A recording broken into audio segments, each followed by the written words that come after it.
Hey, and welcome to this jazz guitar lesson on the 1-6-2-5 chord progression. Now, after the 2-5-1, the 1-6-2-5 is probably the most next important chord progression you get in jazz. What do the numbers refer to? They simply refer to the harmonized major scale. So if you've got a C major scale, so C major 7, D minor 7, E minor 7, F major 7, G7, A minor, B minor 7 flat 5, back to 1. So the numbers refer to the chords you get when you harmonize the major scale, and so we take out the 1, C major, the 6, A minor 7, the 2, D minor 7, and the 5, G7. So that's how we get the numbers 1-6-2-5. Now I'm going to give you 6 different ways to play this, and there's tab and notation available to download PDF on my website. Check the description for that. Now this is a progression you will have definitely heard of before. It was heavily used in doo-wop music, but also, you know, real famous songs, things like Stand By Me. That's a 1-6-2-5 progression all the way through in that particular instance. It was very popular in songs of the 50s,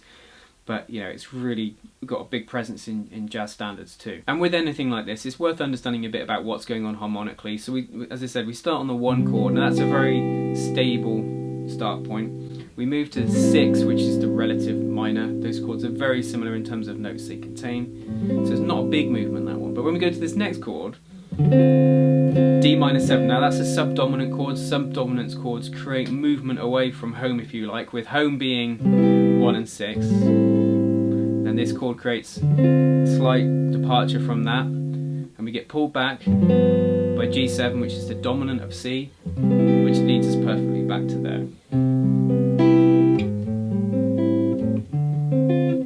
So that's what's going on in terms of the movement. All the chords are in key, and this progression works great in a cycle, so you can loop it, which makes it great for intros. So here's my 6 ways of playing it. Number 1, starting with the root on the E string. So you've got C major 7, here A minor 7, here E string, root fret 5, D minor 7, root on the A string, G7 root on the E string, sounding like this.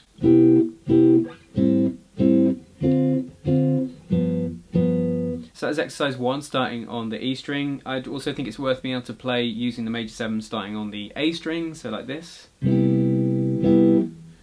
everything else is the same, but it's just in a smaller area on the guitar.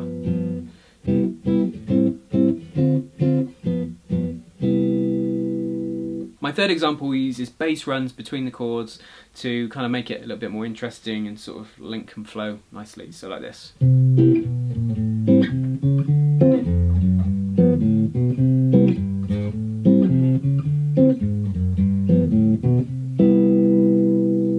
Which just, you know, adds another dimension to it, doesn't it? But nice thing to be able to do, particularly like as an intro before the head comes in, maybe. Exercise number 4 is a common way you will see this chord progression, a slight variation, that instead of having chord 6 as a minor 7, sometimes you'll see it as a dominant 7, so this instead. C major 7, A7, D minor 7, G7. Now why have an A7 there?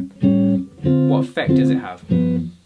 Well, what's the relationship of A7 to D minor? Because it's always the chords that next which is interesting, which about the relationships of these things. So A7 is the 5th chord, it's the dominant of D.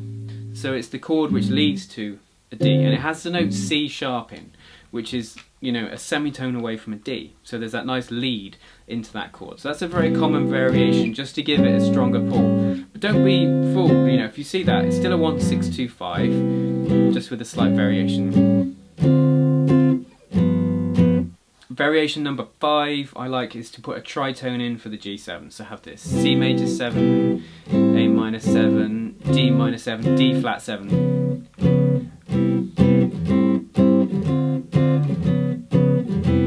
Which gives a nice 4 because you get D, D flat, C major 7. So that tritone sub, a common sub for all the dominant chord, is a way just to, you know, have a little bit of variety in your 1-6-2-5.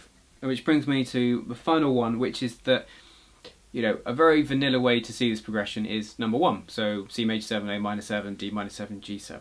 Now, sometimes you might see people play this with lots of different extensions. It's still a 1-6-2-5. It's just one that's slightly more enhanced, a little bit more to it, maybe, if you like. Like, take this, my example number 6. So we've got C6 9, A minor 9, D minor 9, G7 flat 5. It's much more tense. There's some more mellow chords in here as well, like this minor 9 and the next one. With G7, a bit gnarly, falls nicely to a C major 7. So that's just another way you might see it, so don't be put off by different extensions which make you think, oh, it's different to what I know of. It isn't a 1, 6, 2, 5, you know, major 7, minor 7. No, it could be minor 9, a 6th chord, you know, all sorts of different extensions on the dominant, so it can be dressed up in different ways. So takeaways from today. You want to get it down in the key of C first off. You're going to use this hopefully as an introduction to a song. The song All of Me, and we could do the 1, 6, 2, 5 twice, maybe like... And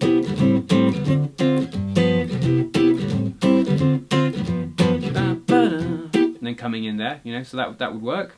And some songs to check out that use this progression.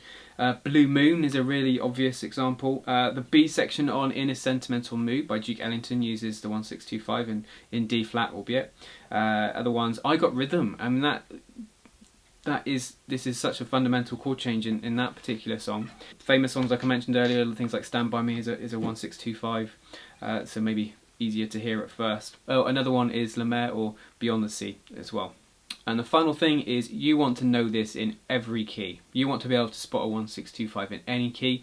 On my website there is a table that you can download, I'll put a link in the description, which is the harmonised major scale in all keys. So it gives you all the chords you need in major keys. And here it is on the screen. If we just pick a key from the left hand side, let's pick B flat. The 1 is obviously B flat, the 6 is G minor 7, the 2 is C minor 7, the 5 is F7. Let's pick the key of D major. So D is 1, B is 6, my B minor 7, E minor 7 is 2, A7 is 5. You could try and play that through the circle of fifths, so start in the key of C, or circle of fourths, so then go to the key of F,